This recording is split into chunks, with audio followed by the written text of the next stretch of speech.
Full disclosure, I'm Robin Fazad. Stay tuned for Hunting Whitey, the inside story of the capture and killing of James Whitey Bulger, America's most wanted crime boss. You don't want to miss this one, so do stay with us.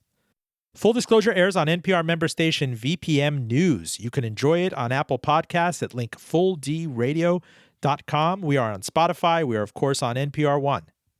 Joining us from New England, what a pleasure, is Casey Sherman, co-author of Hunting Whitey, which is about to hit the inside story of the capture and killing of America's most wanted crime boss. Casey is a fellow true criminal mind wonk like I am. I followed his byline. He's a New York Times bestselling author of The Finest Hours, which is a major motion picture. He has covered Tom Brady's fight for redemption. You've seen his bylines in Time Magazine, The Washington Post, Esquire, HuffPo, Boston Magazine. How are you, sir? I'm good, Robin. Thanks for having me on. Are you joining us from Southie? No, but I did live in Southie for quite some time at the height of Whitey Bulger's reign of terror. I am in a nice leafy suburb, as I'm in my early 50s now. So the less stress I can put on my personal life, the better. I got to tell you, I was in graduate school in Boston between 2003 and 2005. And I'm just thinking back to the year milestones in this book and kind of who was top of mind as kind of the fugitive to catch. Whitey Bulger never came up in Boston, albeit I lived, near Allston and Brookline and everything else. He was just not anywhere near some of these Al-Qaeda people we were pursuing or other U.S. most wanted people. And I think back to the early 90s when he was on the lam officially and the feds decided to go after him in full throttle. Everybody was thinking about the Unabomber back then and other various characters. How was this guy, step back, how was this guy allowed to fly under the radar for so long? Right. Well, he fell through the cracks, so to speak, because it was, he was in the middle of that, the Unabomber hysteria and obviously what happened 9/11 and post 9/11. But, Bulger was a very savvy criminal. And, he spent 16 years on the run from the FBI. And that's because he had spent more than 2 decades planning his escape. So he was ready when the indictments were about to come down to put him behind bars in Boston. As I said, he'd been planning it for years, and he vanished in thin air with his girlfriend at the time, Catherine Gregg, and they spent the next 16 years crisscrossing the United States before ultimately landing in Southern California. You are right in noting that he is one of the most notorious crime bosses in American history, right up there with Al Capone and Vito Genovese, and longtime.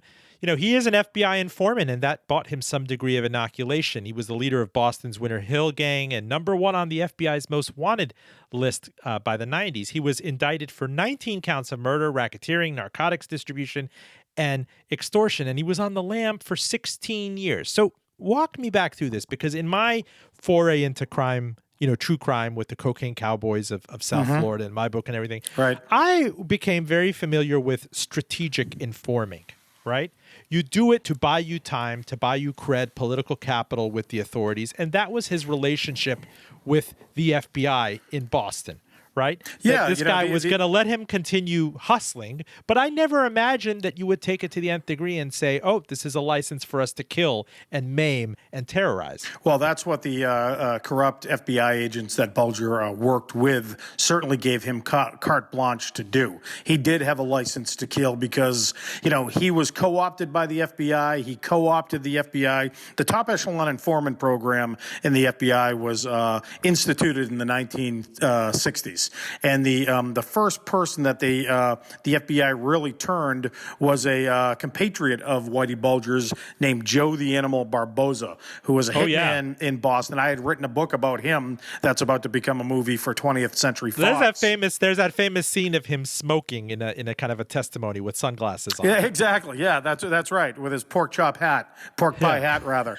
The FBI really, they wanted to use these guys to bring down La Cosa Nostra. They didn't really care about the small fish operating, in Irish gangs, in Portuguese gangs. They wanted to tear down the mafia, and they had to embed themselves with the criminals to do it. Now, Whitey Bulger recognized that, and again, he's probably one of the smartest mob bosses that ever operated on any street in any city across the world, because Bulger was very smart. He understood that he had to give information in order to receive information from the FBI, and he was keeping one step ahead of his enemies by getting information about people that were about to rat on him so he could take them out before he ended up in jail. Now, the lore and mythology about Whitey Bulger is really interesting because a lot of it he created by himself, Robin. I mean, he was very astute in terms of building up this legendary character of himself, much like Al Capone did, in the 1920s in Chicago. He built a stronghold in his neighborhood of South Boston, always walking old ladies across the street, always buying Thanksgiving dinners for needy families. But meanwhile, he's pumping in, millions of dollars in cocaine and heroin into the neighborhood. He is killing people left and right in the most brutal ways, including 2 women. So we're talking about a real bad guy here. But again, a smart guy, and he vanished in thin air in the early 1990s, and it took 16 years for the FBI to catch up with him. I want to get to some of the sociopathic, psychopathic tendencies, which are really fascinating in this case. You talk about his love for animals, how he has absolute disdain for black people. He was openly racist about it, but admiration for Native Americans. He had spent time in federal prison with one. There's so many fascinating layers to kind of unpeel with this mind. Across kind of the 20th century, there are pictures of him that look like they're 1930s, 1940s gangster vintage, and then you see him captured in these orthopedic sneakers, and so it spans right. all of these decades. What's amazing to me. But step back for a minute, and this is, we talked about being an informant strategically. Now, I would think, stepping back, that Boston would be a big cheese, a big hub for the mafia. And it's strange in that he found himself being kind of a miscellaneous or bit player for much of the 1970s. The real center of gravity was in Rhode Island. Is that right, with the Italian mob? Yeah, that's right. And it's really interesting because, Providence was always the capital of mob involvement and power in New England. It really wasn't Boston. Boston was a satellite city because it couldn't get its act straight. You had these bit gangsters, all Italian mafiosi in the 30s, 40s, and 50s that didn't have the gravitas of a Raymond Patriarca, who was the boss of bosses for the New England mob, and somebody that was feared and respected by all the bosses across the United States. So Boston answered to Providence. Springfield, Massachusetts, which is on the other end of Massachusetts, answered to New York City and the Gambino family down there and the Genovese family down there. So, the Boston mob lore and history is a bit complicated, and that's why, Whitey Bulger, who you are right, he was kind of a bit player in the 70s because he spent most of his 1960s time in federal prison. So when he is released from federal prison, this is right after one of the bloodiest mob wars in American history, and it happened in Boston. 57 men were killed in a 3.5-year period, and that never happened in Capone, Chicago, never happened in Philadelphia with Nicky Scarfo or New York. It happened in Boston. But how Bulger benefited from it is because all the bad guys that were equally as dangerous as Bulger, well, they were either in jail or 6 feet underground. So Bulger was really able to fill the void in organized crime left by some very tough and deadly individuals. So the ooze that this kind of emerges from is the scene, the fiercely kind of lower class blue collar scene in South Boston, where he was raised. I think his father was a longshoreman. You'd mentioned in the book he'd lost his arm in an accident when he was young. The family was poor. He lived in a housing project in a decidedly Irish American neighborhood. He did not like being called Whitey because he had this shock of blonde hair, but the name still stuck. And his brother goes on to become a leading political power in Massachusetts, one of the most powerful people in Boston, the halls of the state capitol and academia. Yep, and that's kind of what differentiates the Bulger story from most, is because as Bulger was building up his criminal bona fides, if you will, his brother Billy was building up a very powerful political career in Massachusetts, and at one time he was the most powerful lawmaker in Massachusetts as the Senate president on Beacon Hill, which is the state house in Boston. He was actually Billy Bulger was more powerful than any of the governors that he had worked alongside with. So, as Bulger's reputation grew, so did Billy's. And you had two brothers that were so close together and loved each other, and really kind of allowed each other to dominate their respective fields, organized crime and city politics. So the interesting thing is I see that he was first arrested, was it when he was 14? That's right. There was larceny, and then he joined a street gang, the Shamrocks, and then there was assault, forgery, armed robbery, juvenile reformation. You fast forward to the 1950s, he's in the federal pen in Atlanta, charged with robbery and truck hijacking. And what happened in the 1950s, I see this mugshot of him in 1959, and the shine, kind of the soul is really out of his eyes. Mm-hmm. He and 18 other inmates had volunteered to take LSD in this experiment where they would get reduced sentences. And That's it's right. Something that would torment him for the rest of his life. He said that he complained that he was recruited by deception. They were helping to find a cure for schizophrenia. And it was a nightmare that he started hearing voices, and he formally now had an axe to grind with humanity, with civilization. Yeah, so you took a person that was had a criminal mind, may not have been ultra violent at the time, but then he participates in a government program, and again, they were told that they were looking for a cure for schizophrenia. Really, it was a CIA operation, and all about kind of mind control experiments that they were experimenting on these federal prisoners. And Bulger participated in more than 1,000 LSD trips, if you will, which altered the chemistry in his brain for sure. So now you've got a criminal that becomes kind of the Incredible Hulk of criminals and homicidal maniacs. And, Bulger, lived with the nightmares from his LSD experience throughout his entire life. And that doesn't, I don't want to shy away from his criminal past and use this as an excuse, but it was certainly a contributing factor to the Bulger who ran, South Boston and much of Boston in the 1980s and, killed on a whim. He did do a tour in Alcatraz. I see the mugshot there. He was 30 years old. And he got parole in 1965 after, I believe he was, served 9 years in prison. And this is the amazing thing to me.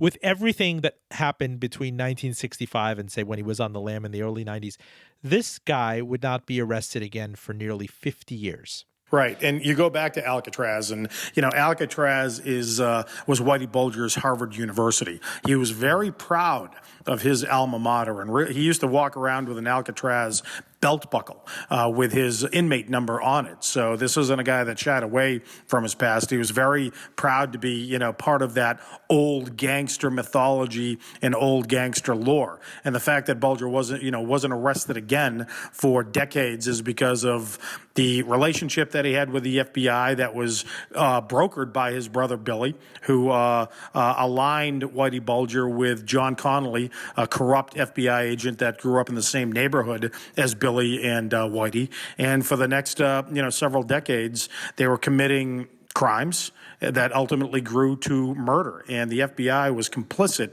in these, in these slings. Casey, when did Whitey Bulger break bad? Again, he gets out of prison in 1965, and we do know about the Irish, the gang wars in I guess, Southie and across other parts of Boston, the Winter Hill Gang and everything that happened in the 1960s and 1970s. When did this escalate from truck hijacking and loan sharking and bookmaking and, protection rackets to outright murder?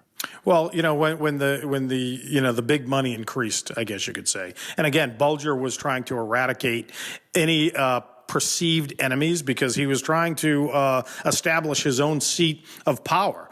And La Cosa Nostra, the mafia in Boston, they didn't care what Bulger was doing as long as Bulger was cannibalizing other Irish gangs. And the mafia at the time, they didn't want to get their hands dirty anymore. They were growing into more of kind of a legitimate organized crime outfit, at least in Boston. So the Irish gangs were still, brutal enough to undertake these deadly operations by killing people that either the mafia wanted rubbed out or Bulger wanted rubbed out for, a couple of reasons. One was that they may have learned about Bulger's relationship with the FBI, and Bulger had to protect that at all costs. As I said, the other reason was Bulger was consolidating power and trying to build up his own small army in a very small, tight-knit neighborhood of South Boston. So explain to me, is this kind of a subcontracting relationship with the big cheese, the Italian crime families that just happen to be based in Providence? Again, it's so strange to me because you read so much about New York being split up in a certain way between Brooklyn, New Jersey, the stuff across the Hudson River, Philadelphia, if you see the Irishman, Detroit, Kansas City, if you see Casino. I still cannot believe that the Italian mafia in Providence would be content to leave some of these pickings to Irishmen from South Boston. Well, they do the jobs that the Italian mobsters didn't want to do anymore. They were more brutal, and I think you see that in almost every wave of immigrant, street gang. The first, it's funny. I mean, it really comes full circle. The first noted gangsters in American history were the Irish gangsters and the Jewish gangsters, and sure. Ultimately the Irish went into politics and civil service. The Jewish gangsters went into law and medical professions, and that gave way for the Italians to fill that void. And later, then you've got obviously the Mexican gangs and the Guatemalan gangs, but there were pockets of Irish gangs that never elevated themselves, and that was surely the case in South Boston, which every family had. If there was a family of three brothers, one was a cop, the other was a priest, the other was a criminal. He had a spat, and I think the first person on the record that he killed, if I'm not incorrect, was accidentally the wrong guy. Donnie McGonigal was a law-fearing, law-abiding, innocent person who just happened to be the brother of a guy that Whitey Bulger didn't like from a bar, from the mob scene. I did see that Bulger executed his brother Donald in a case of mistaken identity. He kept stirring up everything with his mouth, so Jimmy decided to kill him. Jimmy shot him right between the eyes, only it wasn't Paulie, it was Donald. Mm-hmm. And Billy, apparently, it was said that don't worry about it, this guy wasn't healthy anyway. He smoked. He would have gotten lung cancer. Is that, I guess, was that his first kill? That was his first kill that we know of. That's kind of on the record. And again, when you're talking about Irish gangs in Boston in the 70s, 80s, and 90s, you're also talking about a lot of collateral damage. There were a lot of different guys that dropped dead because they were either in the wrong place at the wrong time or they were mistaken for somebody else. Now, the McGonigal brothers are interesting because one of the McGonigal brothers was married to Whitey Bulger's future girlfriend, Catherine Gregg.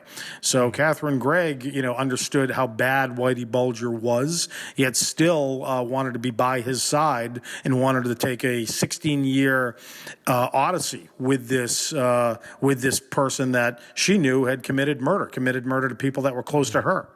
I'm going to get to that because it's so haunting and I have so many questions about her. Full disclosure, this is Robin Farzad. You are listening to Casey Sherman, co-author of a book that I've really enjoyed.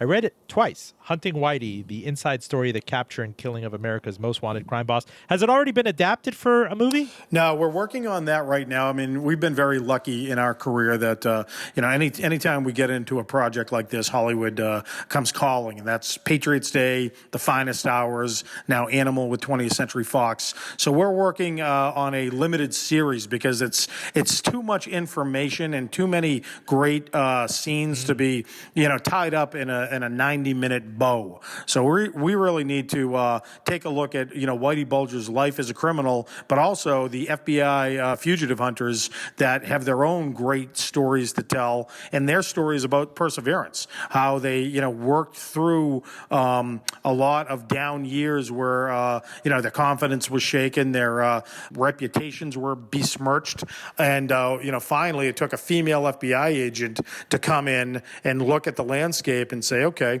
we're going to go hunt down Bigfoot. And that's kind of how they referred to Whitey Bulger. He was a myth. He was an apparition. He was Kaiser Soze from The Usual Suspects. He was the ghost.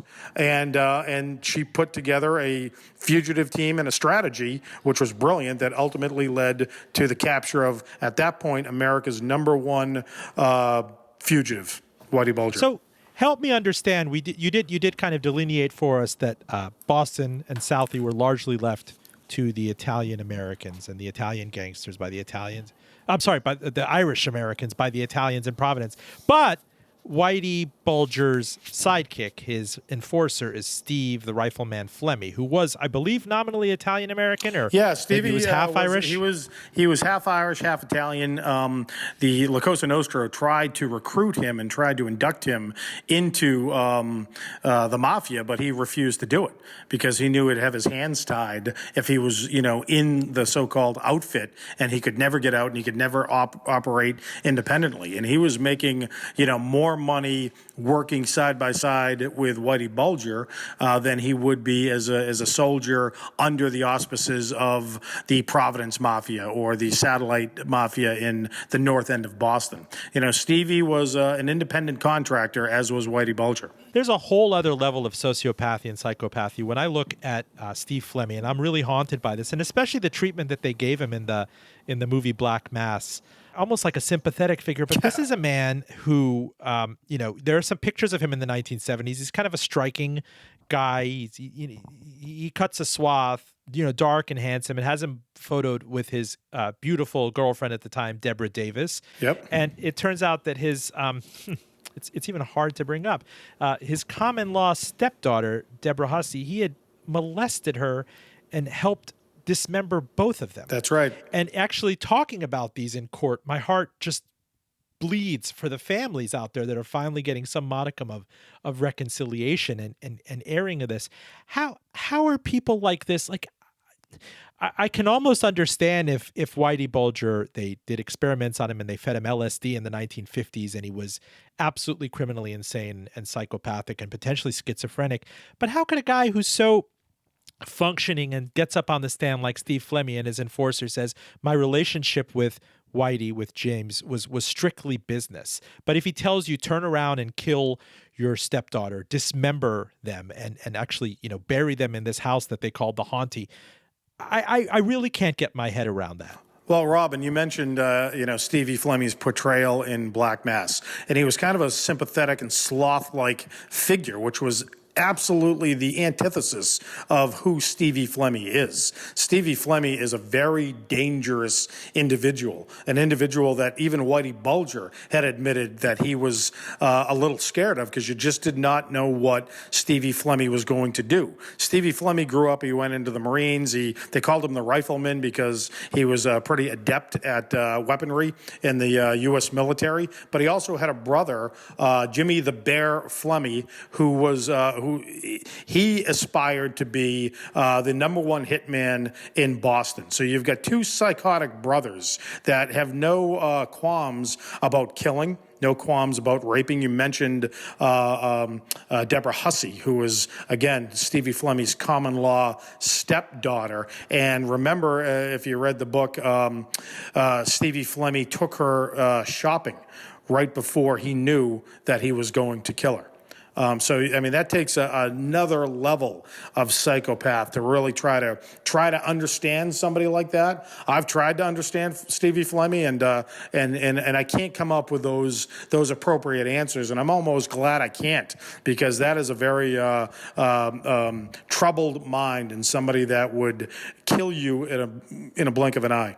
Did you reach out to him? I mean, he was late to kind of get the tip off in the mid 90s when the feds got serious about this pursuit, and they brought him in, and they've since been milking him on the witness stand. I think he has life in prison. He's not going to get out, but he could testify to maybe improve his conditions in prison. Yeah, he can testify, but he cannot cooperate with interview requests or anything like that. And Stevie, even though he got late word that the indictments were coming down, Bulger had been telling him for years, "You need your getaway plan." And Stevie just kind of shook his shoulders and shook his head and said, "Oh no, I'm going to be fine. We've got informants in the FBI. We've got corrupt state." Police officials that they work with. So he thought that he was well insulated and well protected, but that clearly didn't happen.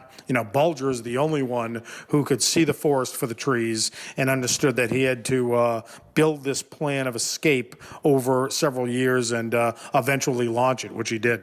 So, Casey, work the parallel track with me here as while they're getting into all this murder and mayhem and shooting people and dismembering people and blowing up things. And, the rifleman follows in the car with the gun and all of this stuff that happens across Boston and the burbs in the early to mid 70s.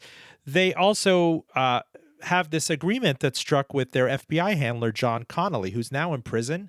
And I guess he made the approach. Will you explain this to me through knowing the Bulgers, having grown up in Southie himself? He felt like, we are cut from the same cloth, that I'm going to make you an extraordinary offer, that if you give me some information, I will also feed you information.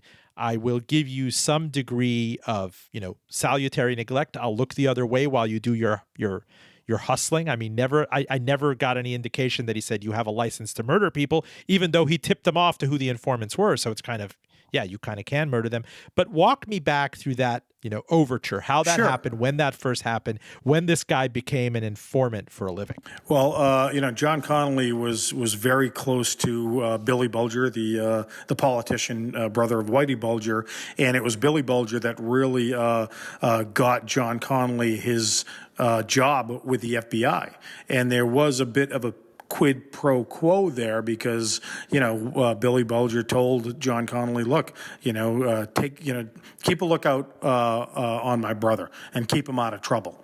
Now, Billy Bulger didn't say, let my brother, commit crimes, but, there was something unsaid there that, spoke volumes.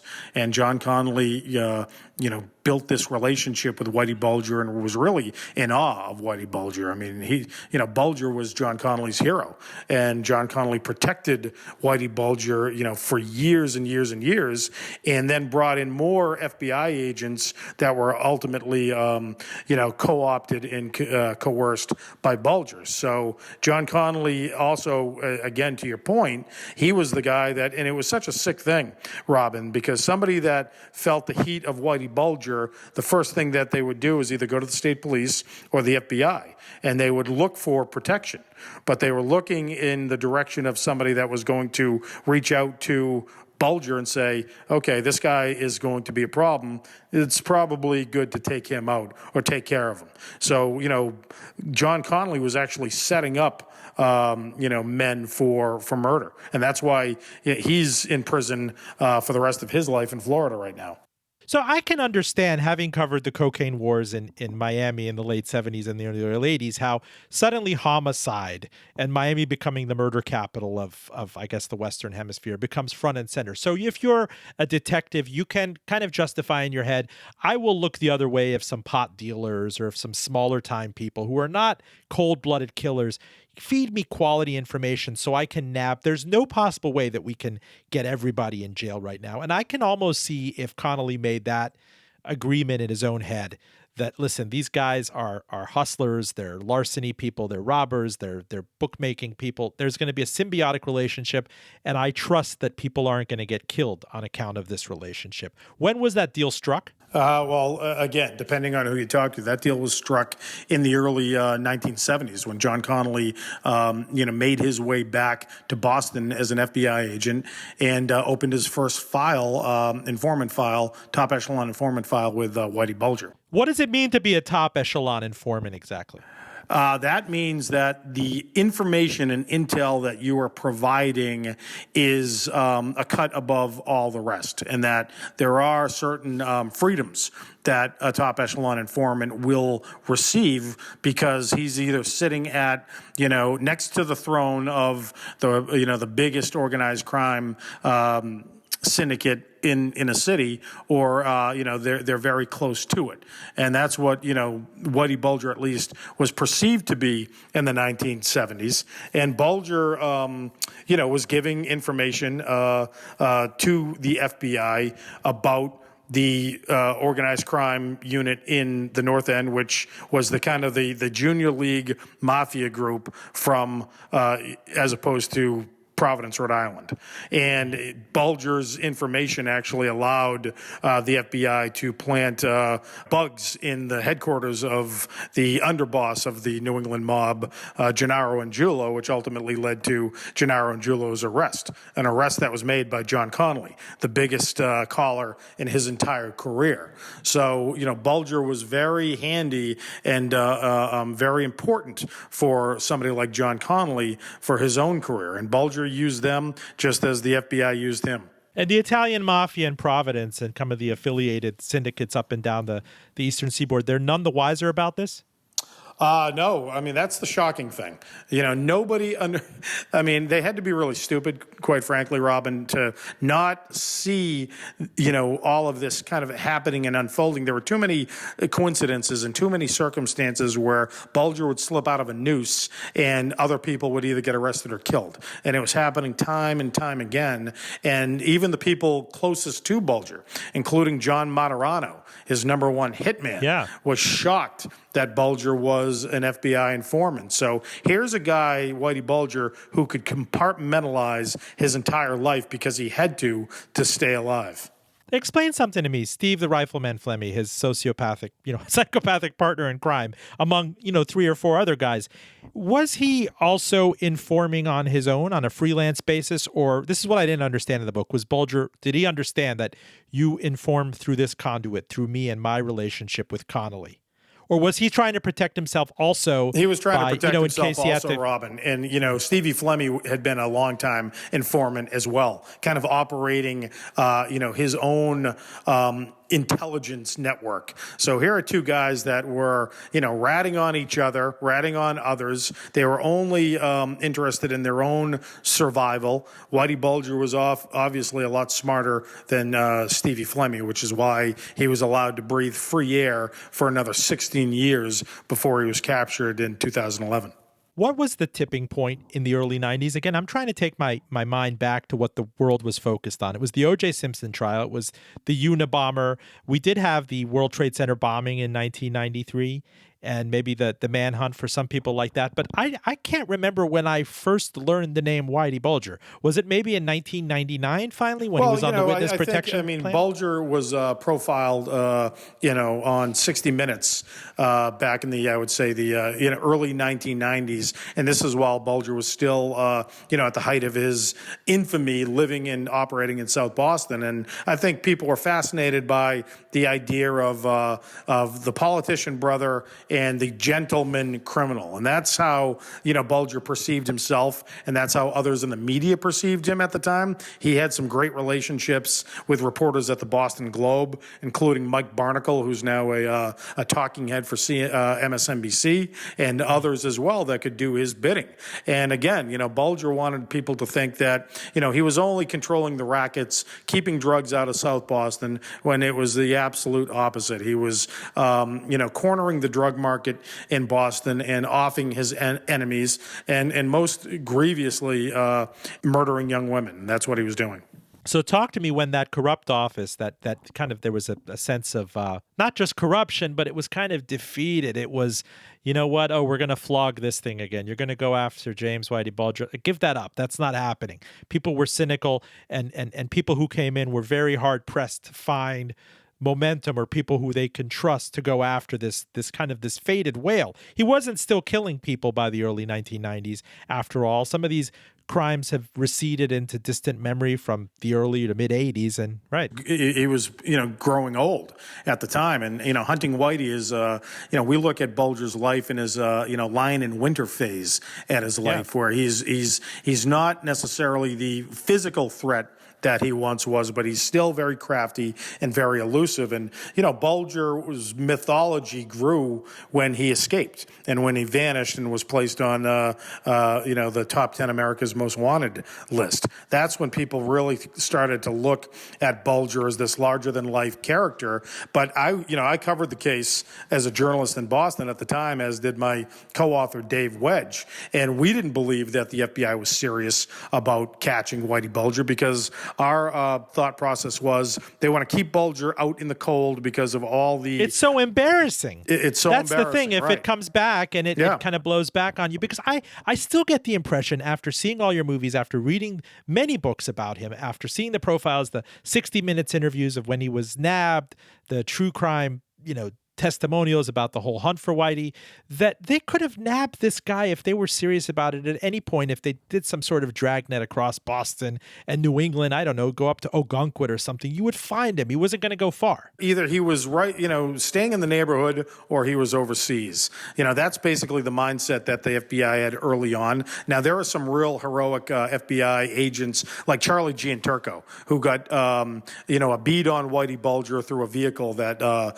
he was able to secure at one of Bulger's hideouts in Selden, New York. And, Charlie Gianturco cooperated fully with this book. The thing, Robin, that we have going for us in Hunting Whitey, for the first time, the FBI really opens its entire case file, at least in the pursuit of Bulger, and shows myself and my co-author and ultimately the reader what mistakes were made early on, and how the strategy had to change so that Bulger would, eventually be captured. Now, we write about Bulger actually in San Diego the day that The Departed is premiering all across the country, and Bulger loved his own mythology. So it was nominally, with Jack Nicholson, it was nominally loosely based on Whitey Bulger. Yeah, of course. Yeah. But in Bulger's mind, it was him that he was watching on the screen. So here he is watching a fictitious portrayal of himself and really enjoying it.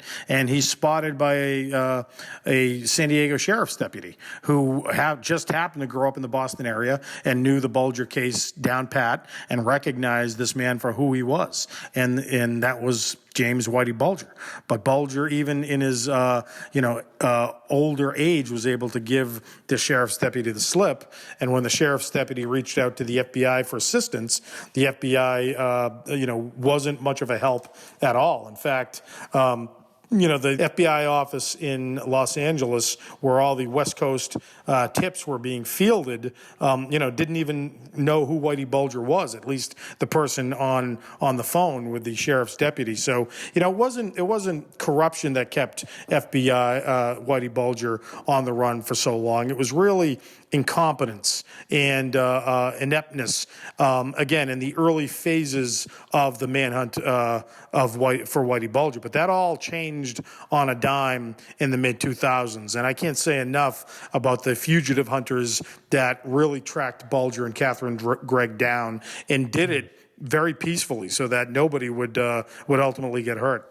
So it's about Christmas of 1994. He gets the tip off that the indictment, the dragnet's coming out, the most wanted thing. There's a joint task force of DEA, the Boston Police, the Massachusetts State Police. I guess it's nominally about Bulger's illegal gambling operations, but you're getting information from other affiliates that there was a lot worse involved. So he flees with his girlfriend, Catherine Gregg. And this is where Catherine Gregg comes in, because it's so haunting to me how the breakthrough that you guys explained was that they get their mitts on, the feds get their mitts on these photos of plastic surgery that she had in the early 80s, which are kind of pristine photos of a person who otherwise was not spotted anywhere. So then you can get that out to plastic surgeons or publications across the country. If this woman has come to you, tip us off, because there was no idea where they were. You're absolutely right, but again, that was a shift in mindset. So for over a decade, the FBI, Massachusetts State Police, U.S. Marshal Service, they're looking for an elderly white gentleman in sunglasses and a baseball cap. Now, Robin, I can walk down the street in Boston today and find 5 of those guys. Sure. So you can imagine the tips that constantly came into the FBI offices, then that ultimately went nowhere. So it took Noreen Gleason, the assistant agent in charge of the Boston office, to, again, change the mindset of the investigation. And she said to her group, look, we've spent so much time chasing him and got nowhere. Let's go after her, meaning Catherine Gregg. But they had an obstacle. Stop for a minute, Casey. I got to unpack the Catherine Gregg thing, because I don't understand what it is with these mob these mob girlfriends in Boston specifically. Many of them have dealt with lives of abuse or neglect. If you think about the stepdaughter, the common law stepdaughter that he molested, or Steve Fleming molested, or the relationship with the common law wife, and that I don't know, they come to expect that they're going to get protection from a person like this. Because I certainly, if I'm Catherine Gregg, you're on nobody's list, and suddenly you want to go off with an elderly, cantankerous person across the country and just be looking back behind your shoulder every minute? Because she was in love with him, Robin. And, she wasn't Bulger's first choice. Bulger had a longtime girlfriend named Teresa Stanley, who he actually had taken on the run with him for a couple of months early on in the investigation. But Teresa Stanley, did not want to live the life of a fugitive, because she had kids and grandkids and wanted to come back home, where Catherine Gregg, the girlfriend that did not have kids, did not have, a large family that she either depended on or that depended on her, and she wanted to be number one in Bulger's life, and this was the opportunity for her to do that. But number one as a hermit, even when you say Catherine Gregg realized that she was a distant second choice to this number one mall, right? Why would you? Again, I'm trying to occupy her mind, and other people tried to occupy her mind, and I'm connecting it with, I think, when they caught him finally in the small apartment building in Santa Monica, and when he did the interview on 60 Minutes, and when he wrote people, he was very liberal in his short time in prison about responding to people who would write him, is that she was the sweetest person in the world. She was the love of his life. Just make sure you let her go. She didn't do nothing. I just remember it in his voice. Right. But you have to be a kind of an abused psyche to be willing to make that trade-off. Like, I'm just going to go and shelter with you in a small apartment and be terrified for at least 16 years until death do us part. And she could have left him at any given time, especially when they got to Santa Monica, where he was now dependent on her to go out shopping for groceries, to do pay all the bills. She had a lot of time on her hands where she could have walked into the FBI office and said, I am in fear of my life, and I've been basically held hostage by one of your top fugitives. She could have done that. She never did, because she was in love with him. But what the FBI wanted the public to believe was that she was in fear for her life. And that's when, when they got the plastic surgery photographs of Catherine Gregg, which again broke the case wide open, because before that, Robin, there were only surveillance pictures of Catherine Gregg. Grainy surveillance photos. Yeah, you couldn't know make who anything that woman out. was. But these are like right in your face. You see the blue in her eyes. You see the contours of her face. You could age her with computer imaging technology. That's right. And they, this is for the first time in history, the FBI created its own PSA. Instead of feeding the show America's Most Wanted information, they decided to create their own commercial using those photographs of Catherine Gregg and plastering them on television sets in markets where Whitey Bulger sightings had happened. And it's interesting that, Whitey Bulger had been spotted in Grand Isle, Louisiana with Catherine. So they flooded the southern market with these PSAs. They also aired the PSA in San Francisco because of Bulger's connection to Alcatraz. The one market that they did not air these commercials in was Los Angeles, because it was too expensive. But they were buying time on during programs like The Ellen Show or Dr. Phil, programs where they knew where women were watching. Did I see that he was on America's Most Wanted how many times? 16 times? 16 first times. First in 1995, and then for the last time in October of 2010, just months before he was nabbed. That's right. And again, it shows you, that particular program did not work in this case. It took the FBI. Did he, I tried to glean from your book, why did he pick Santa Monica? It's almost flirting with the danger of it, because he did admit to the feds after he was nabbed that he wasn't as reclusive as he could have been. He was traveling quite a bit with Catherine, that somebody had seen him on the Santa Monica Pier and elsewhere in the LA area. You mentioned in the book the off-duty Boston police officer who happened to be in San Diego who saw him at the movie theater, thought it was a hallucination. I mean, if you're going to go on the lam, but these guys would go out and feed cats, which led to the downfall, maybe the hubris or this idea that they weren't going to come after an old man at this point. Bulger, Whitey and Catherine's apartment in Santa Monica was 0.8 miles from the Santa Monica police station. So he was hiding in plain sight during all that time. And if you've ever been to Santa Monica, you know that there's a surveillance camera just about on every street corner, especially, in the neighborhoods that they lived and that they walked around. But Bulger was still a bit of a prisoner in his own lair, if you will. And, I liken him to Osama bin Laden in this way. Bin Laden was number one on the FBI's most wanted list. Bulger was number two. And both of them were free, but both of them were living in, these virtual prisons. Bin Laden in Pakistan, Bulger in Santa Monica, where, his travel was restricted to a degree. Yes, he did travel a bit. And, we find out and we break news in the book that he was driving all the way to Detroit, Michigan to call his family. And that he did that because he didn't want the FBI to think he was in Southern California. He wanted them to think that he was hiding out in Canada. So again, Bulger was very, very, very savvy. But here he is trapped basically in his apartment. He'd go out onto his balcony with a pair of binoculars, staring down at the street, wondering if his would-be assassin from his old days in South Boston was going to be walking down the street, or if a SWAT or FBI team were going to be coming after him. So he was always looking over his shoulders to a degree, which is why he had stashed so many weapons and so much money in that little two-bedroom apartment.